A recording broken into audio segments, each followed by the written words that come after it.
Hello and welcome to The Explainer. Today, we're diving into one of the biggest announcements of the year, the 2025 Nobel Peace Prize.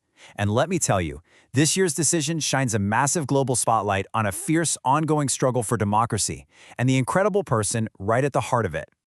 Wow. Just listen to how the Nobel Committee chair described this year's winner, keeps the flame of democracy burning during a growing darkness. I mean, that one phrase alone tells you pretty much everything you need to know about just how important this award is and the tireless work of the person it's for. So, the Norwegian Nobel Committee has turned its attention to the Americas this year, and more specifically to a fight for freedom that's been going on for years in Venezuela. And the prize goes to Venezuelan opposition leader Maria Corina Machado. The committee gave her the award, and I'm quoting here, for her tireless work promoting democratic rights for the people of Venezuela and for her struggle to achieve a just and peaceful transition from dictatorship.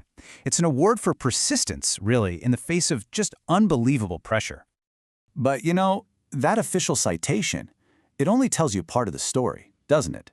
So the real question is, who exactly is Maria Corina Machado, and what does her fight actually look like on the ground? Well, Machado is widely seen as Venezuela's most influential opposition leader, but doing that work comes at an incredible personal cost.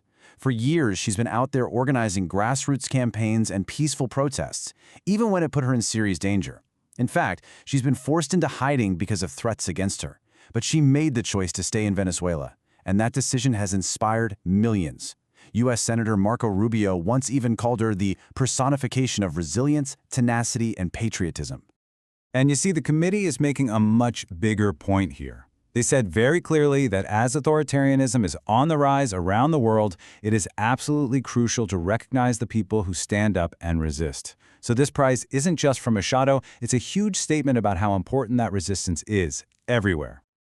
Now, to really, truly get the significance of her work, we have to understand the context she's working in. We need to take a look at the state of Venezuela itself. Just look at this number, 8 million. That's about how many people have had to flee Venezuela.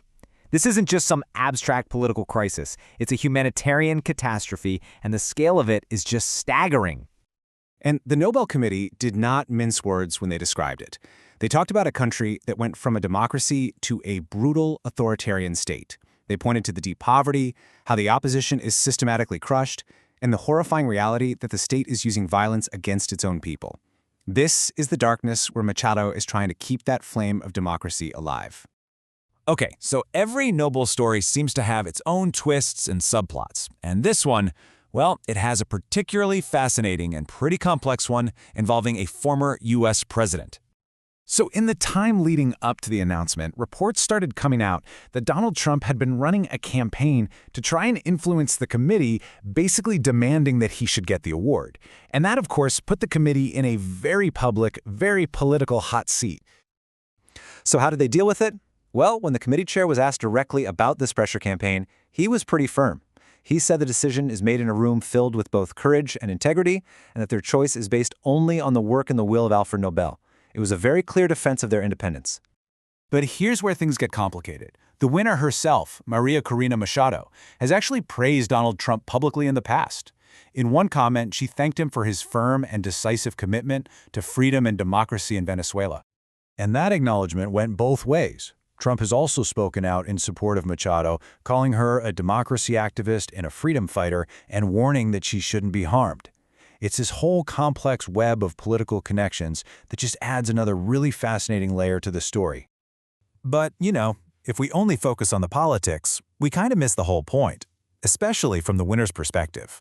For Machado, this prize represents something way, way bigger than just one person. So get this. When the Nobel Committee finally got a hold of Machado, it was about 5:40 in the morning her time. Her immediate reaction was incredibly powerful. She said, "This is an award for an entire movement." In her mind, this wasn't about her, it was a recognition for the millions of Venezuelans who were fighting right there with her. And that's really the power of this award, isn't it? It takes the pro-democracy struggle in Venezuela and just lifts it up onto the global stage. It's a symbol of international recognition, a message to the people on the ground that says, hey, the world sees you, we hear you, and we support your peaceful fight for freedom. Which leaves us all with one final, big question to think about.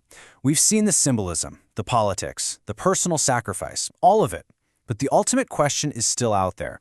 Can a prestigious global prize, even one as powerful as the Nobel, really change the brutal, day-to-day reality for millions of people on the ground? It's definitely something to consider. Thanks for watching.